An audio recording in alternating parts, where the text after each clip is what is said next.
Hello everyone, welcome to Rishikesh. আর এই যে এখন আমরা দাঁড়িয়ে আছি রামঝুলাতে।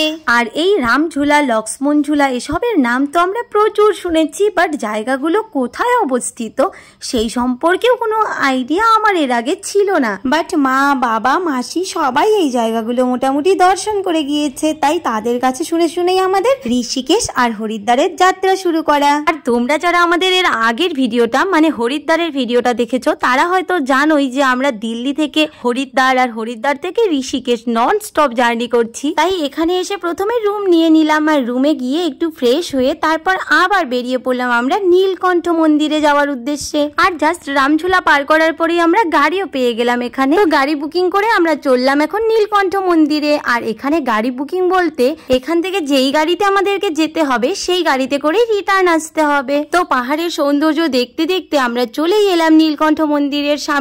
আর এখানে এসে অনেকগুলো সিঁড়ি উপরে উঠতে হয়েছিল, তারপর লাইনে দাঁড়িয়ে পড়লাম মন্দিরে পুজো দেওয়ার জন্য। আর এখানে দেখো মন্দিরের ভিতরে মোবাইল অ্যালাউড নেই ঠিকই, বাট বাইরেই স্ক্রিনে সবকিছু দেওয়া আছে যে মন্দিরের ভেতরটা কিরকম।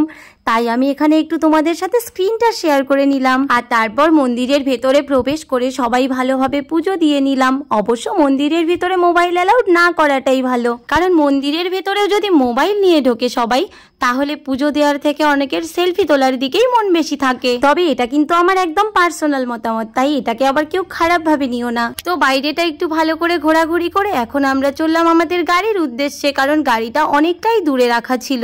আর এই রাস্তা ধরে হেঁটে হেঁটে মন্দিরে যাওয়ার পথে অনেক দোকানদার নেম্বু পানি খাওয়ার জন্য ডাকাডাকি করছিল। আসলে পাহাড়ি রাস্তা তো, তাই উঠতে উঠতে সবাই হাঁপিয়েই যায়, তাই হয়তো এখানে নেম্বু পানিটা বেশি চলে একটু। বাট আমরা তখন যেহেতু মন্দিরে যাওয়ার জন্য বেরিয়েছিলাম তাই যাওয়ার পথে আর কিছু খাইনি, তো ভাবলাম আসার সময় এই নেম্বু পানিটা তো একবার ট্রাই করতেই হচ্ছে, তাই এবার চলে এলাম আমরা নেম্বু পানির দোকানে। আর এটা খেতে যে এত টেস্টি ছিল মানে বলার মতোই না। তো আমি তো ঠিক করে নিয়েছি যে এরপর যত জায়গায় যাব আর যেখানে যেখানে এই নেম্বু পানি পাবো সব জায়গায় এক গ্লাস করে খেয়ে নেব। আর এদিকে দেখো চা প্রেমী মাসি আমার সব জায়গায় শুধু চাই খায়, তো এখানেও চা খেয়ে নিল মাসি আর ভাইয়া।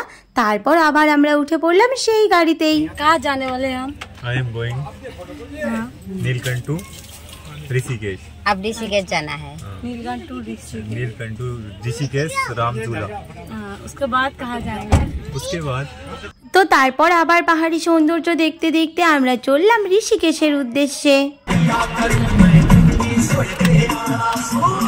अब जाइए भाई, ये देखते हैं। আর যাওয়ার পথেই এখানে ছিল একটা ছোটখাটো ঝিল, বাট এটার নাম কি ছিল সেটা আমার ঠিক মনে নেই, তবে ঝিলটা খুব সুন্দর লাগছিল।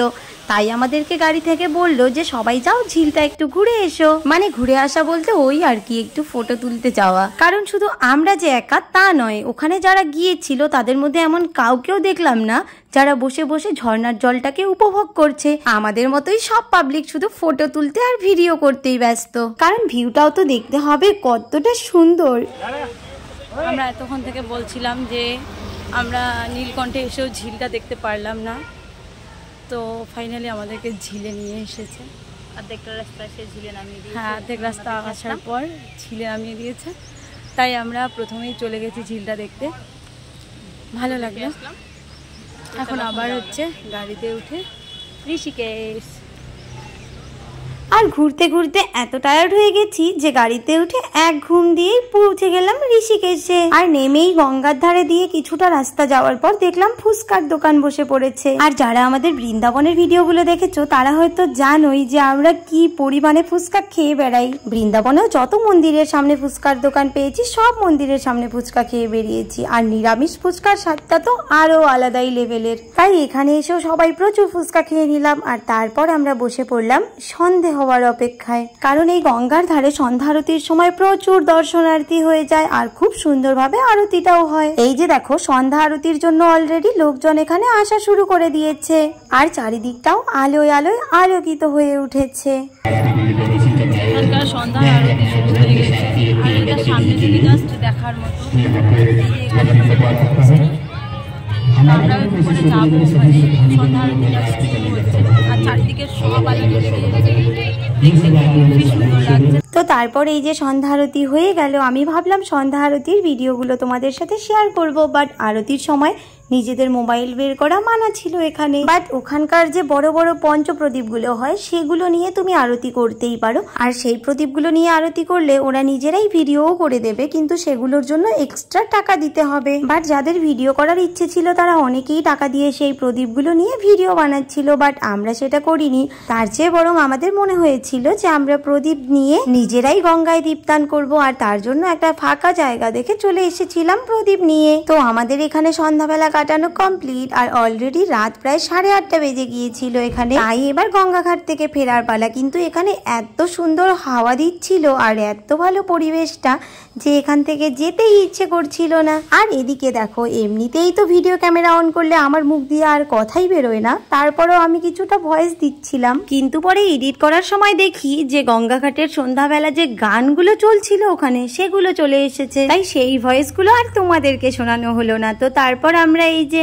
আর একটা ঝুলা দিয়ে এখন যাচ্ছি খাবার খেতে, আর খাওয়ার পরে আমরা ওদিকেই রুমে চলে যাব। আর এই ব্রিজটা দেখো, এটার সিস্টেমটা আরো সুন্দর। দর্শনার্থীদের হেঁটে যাওয়ার জন্য মাঝের দিকটাই পুরো ফাঁকা করে রেখেছে, আর দুই সাইডে ব্যারিকেড দিয়ে দিয়েছে যারা বাইক বা স্কুটি নিয়ে যাবে তাদের জন্য। তো এই যে ব্রিজ পার করে হাঁটতে হাঁটতে এখন আমরা চলে এলাম ঋষিকেশের বিখ্যাত চটিওয়ালার খাবারের দোকানের সামনে। আর এই যে মেকআপ করে যে দুই বুড়ো বসে থাকে এখানে, তাদেরকে কিন্তু আমি আগেও অনেক ভিডিওতে দেখেছি, আর আজকে চোখের সামনে থেকে দেখলাম। আর আমরা এই দোকানের সামনে দিয়ে গিয়েছি ঠিকই, বাট এখানে কিন্তু আমরা ডিনার করিনি। আমরা ডিনার করলাম পাশের এক বাঙালিয়ানা খাবারের দোকানে। আমার আবার অত বড় সড়ো দোকানে খাওয়ার ইচ্ছে নেই, যেখানে গেলে কিনা আমরা পাত্তাই পাবো না। তার চেয়ে ছোটখাটো কোনো দোকানে যাব যেখানে যথেষ্ট আপ্যায়নের সঙ্গে আমাদের খাওয়াবে। তো চলো আজকের ভিডিওটা এই পর্যন্তই, দেখা হচ্ছে কাল ঋষিকেশের অন্য কোনো ভিডিওতে।